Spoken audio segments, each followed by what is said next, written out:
We have the privilege of hearing numerous Mr. Gan Kim-yong, newly appointed, also taking office later this year. We will be hearing from Mr. Position and the new president. In the afternoon, we are delighted.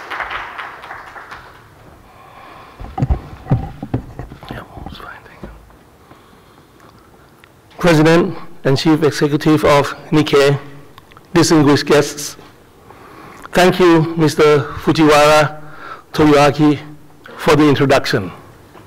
It is my pleasure to be here at the 29th Nikkei Forum Future of Asia. In December, I was here for the summit marking the 50th anniversary of ASEAN-Japan, which set a clear direction for our future based on mutual trust and heart-to-heart partnership with our old friend, Japan. Despite today's global shifts and challenges, geopolitical, geoeconomic rivalries, advancement of technology, the environment, and our ongoing economic recovery from COVID-19, I see an opportunity for Asia to take a leadership role to tackle them head-on. Allow me to share with you my perspective on a few of these problems and how I think Asia can work together to address them. Problem number one. Some people say Asia is the main arena for superpower rivalry, but I would rather say Asia is the equilibrium. We have always seen major powers attempt to maintain the right balance in engaging with Asia. This gives us a unique position on the world stage. This is especially the case for Southeast Asia, where we strive to maintain Asian centrality and relevance, and navigate through geopolitical flashpoints to avoid further confrontations. Whether it is Myanmar, the Taiwan Strait, or the South China Sea, as well as the conflicts in Ukraine and the Middle East. Despite these challenging landscapes, our agenda should be clear: to bring long-term prosperity to our peoples and maintain peace and stability. While ASEAN does not take sides, it does not mean we do not take a stand. We remain vigilant and steadfast to safeguard our interests as well as stand firm on our principles. For example, on Myanmar, we are working together relentlessly towards peaceful, stable, and unified Myanmar. We want to see Myanmar back on path of democracy. Thailand is working to help support peace dialogue among parties in Myanmar. We are coordinating closely with Laos as ASEAN chair and all partners involved. In the meantime, Thailand is now scaling up humanitarian assistance for the Myanmar people along our border. This is a solid example of how Asia can take the lead through collective efforts and unified voice. Because together, we speak loudest. Problem number two. They see multilateralism and globalization are on the decline. Superpowers rival against each other. There's no we, only me and them. Yet, I see a silver lining, an opportunity to revive group spirits. If we look past these fragmentations, this could be an opportunity for us to strengthen regional and cross-regional cooperation that is open and outward-looking. This should be our new common agenda. As global relationships deteriorate, ASEAN countries should work together even more closely. Problem number three. The world is fast evolving and going through massive technological changes. Internet of Things, AI, financial technology, quantum computing, blockchain, you name it, the so-called digitalization of life as we know it. These are the changes that transcend borders and bring that many profound challenges. The future is already here. There are a lot of excitements and promises, about what the future may bring. But we must also be mindful of the impacts, whether beneficial or damaging. We must prepare our people for what's coming. To this end, we must strike a balance between long-term initiatives, including formal education and upskilling to promote digital literacy, and careful implementation of legal and regulatory frameworks that promote innovation. Ladies and gentlemen, if one thing is certain, it is the fact that change is inevitable. Therefore, I think the important question is, how do we adapt to uncertainties? How do we withstand future disruptions? If we fall, how do we come back stronger and better than before? The answer is building resilience within Asia. This is where Asia can make a difference in this ASEAN century. We in Asia must remain together and continue to lead. Why?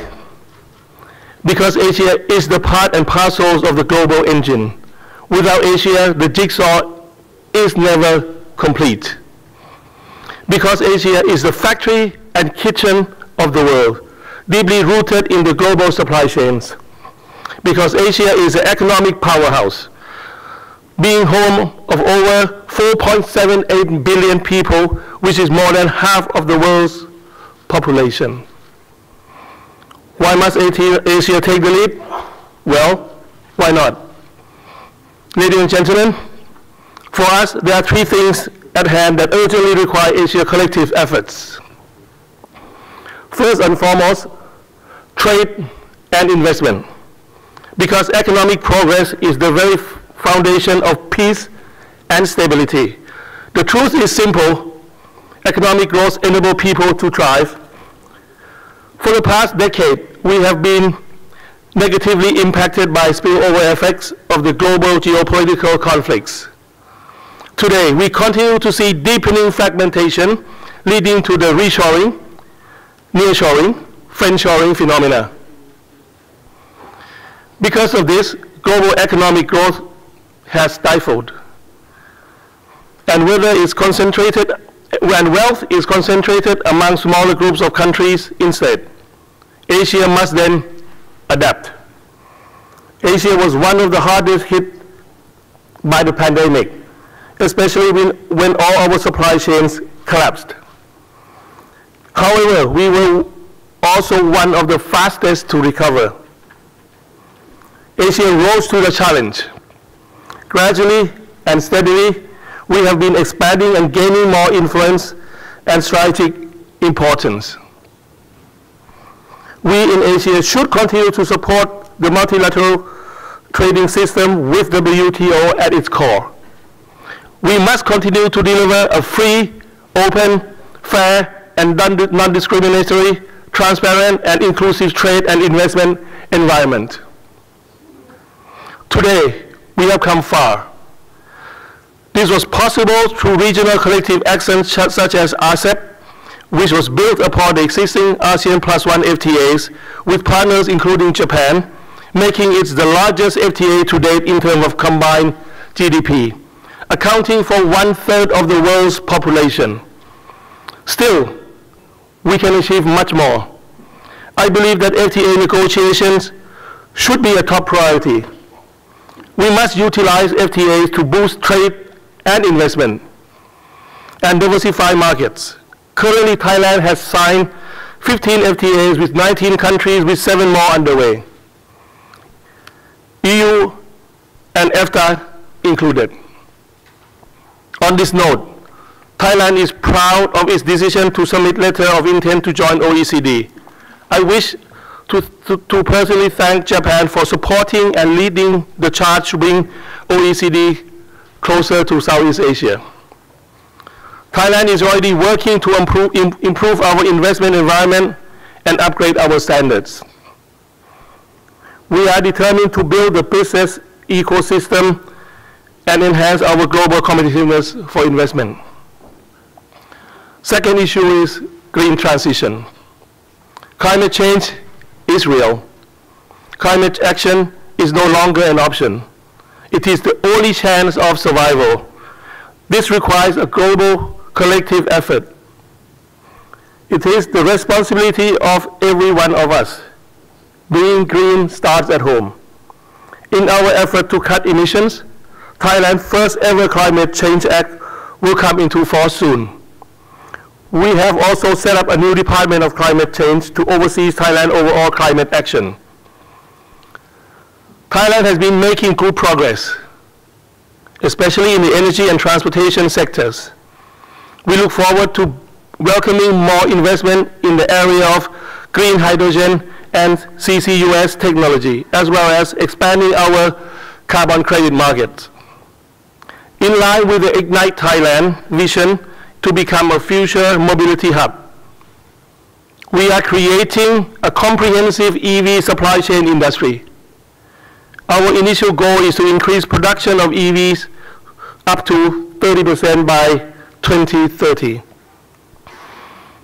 However, it is my government's objective to support Japanese producer of ICE vehicles in this transition period.